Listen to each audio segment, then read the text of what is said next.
हम लोग 88 दिन जेल में रहे और जबकि ह्यूमन राइट्स ने बिहार सरकार को प्लेंटी किया या जिस तरह छात्र आंदोलन में लोगों पे लाठियां चलती है, हम लोगों के ऊपर लाठियां लालू प्रसाद जी के राज में चला। इसलिए हम लोग कोई स्वेच्छा से राजनीति में नहीं लाए। लालू प्रसाद जी ने जिस तरह का अत्याचार किया, उस अत्याचार के खिलाफ हम लोग लड़ाई लड़ने आए। जैसा कि प्रधानमंत्री जी ने बड़ा स्पष्ट कहा कि एक ही परिवार के लोग, कई लोग सत्ता में रहते हैं, तो उनको देखना पड़ेगा।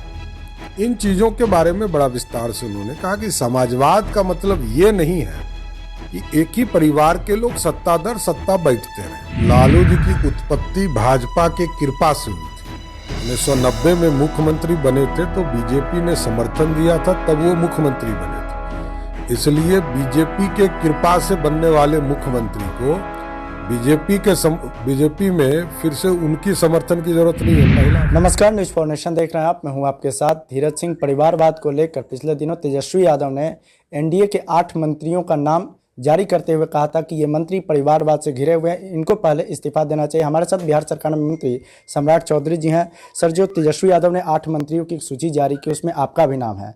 वो कह रहे हैं कि पहले 8 मंत्रियों को पहले इस्तीफा देना चाहिए, उसके बाद वो सोचेंगे। नहीं, हम तो एक राजनीतिक कार्यकर्ता के तौर पर काम करते हैं और मैं तो पूरी तरह लालू प्रसाद जी के अत्याचार के बाद बिहार की राजनीति में आया हूँ। लालू प्रसाद जी ने हमारा पूरा घर तोड़वा दिया, हमारे घर के अनाज को बर्बाद कर दिया। हम लोग 88 दिन जेल में रहे और जबकि ह्यूमन राइट्स ने बिहार सरकार को प्लेंटी किया और उसके बाद हम लोग राजनीति में आए और हजारों लाठियां, जिस तरह छात्र आंदोलन में लोगों पे लाठियां चलती है, हम लोगों के ऊपर लाठियां लालू प्रसाद जी के राज में चला। इसलिए हम लोग कोई स्वेच्छा से राजनीति में नहीं लाए। लालू प्रसाद जी ने जिस तरह का अत्याचार किया, उस अत्याचार के खिलाफ हम लोग लड़ाई लड़ने आए।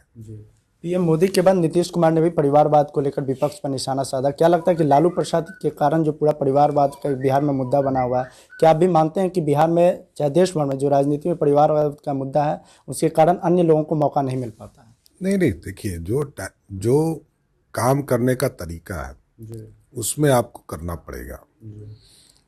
जो व्यवस्था है वो चैलेंजिंग है। आप सत्ता का केंद्र एक परिवार को नहीं बना सकते। आप जब तक समावेशी विकास, सबको साथ लेके चलने का परंपरा नहीं बनाएंगे, तब तक कुछ नहीं हो सकता है। जैसा कि प्रधानमंत्री जी ने बड़ा स्पष्ट कहा कि एक ही परिवार के लोग, कई लोग सत्ता में रहते हैं, तो उनको देखना पड़ेगा। इन चीजों के बारे में बड़ा विस्तार से उन्होंने कहा कि समाजवाद का मतलब ये नहीं है कि एक ही परिवार के लोग सत्ता दर सत्ता बैठते रहे। इसका प्रश्न है, इसलिए ये तो चिंता का विषय है। ठीक है, एक ही परिवार के लोग, ये तो राजशाही हो जाएगा। काम करना पड़ेगा। और तेजस्वी यादव तो पिछले 7-8 वर्षों से बिहार की राजनीति में हैं, वो बताएं कि क्या काम किया उन्होंने बिहार के लिए। लालू प्रसाद जी के वारिस बनकर आए तो काम क्या किया?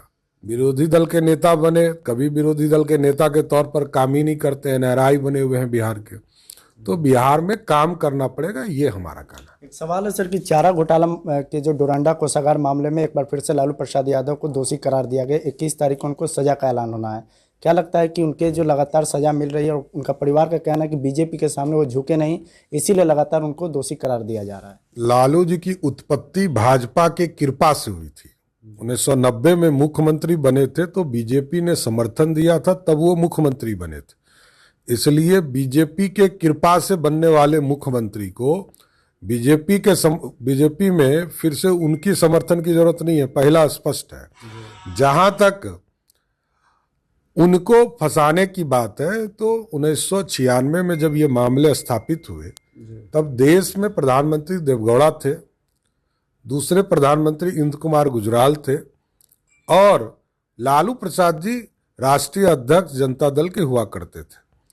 तो जब उनकी पार्टी की सरकार थी, उनके लोगों ने उनको फंसा दिया, तो हम लोग इसमें क्या कर सकते? भाजपा न्याय के साथ आगे बढ़ती है। न्यायालय जो तय करेगा उसके पीछे खड़ा रहेगा। एक आखिरी सवाल है कि उनको सजा मिलने से क्या बिहार की राजनीति में किसी प्रकार की कोई बदलाव या हलचल देखने को मिल सकती है? ये लालू जी अंदर रहे बाहर रहे, 2005 से लगातार बिहार में चुनाव हार रहे हैं, ये स्थापित है। वो बाहर रहे अंदर रहे कोई फर्क नहीं पड़ता है। तो ये हैं बिहार सरकार मंत्री सम्राट चौधरी। दिल्ली से न्यूज़ फॉर नेशन के लिए मैं धीरज सिंह।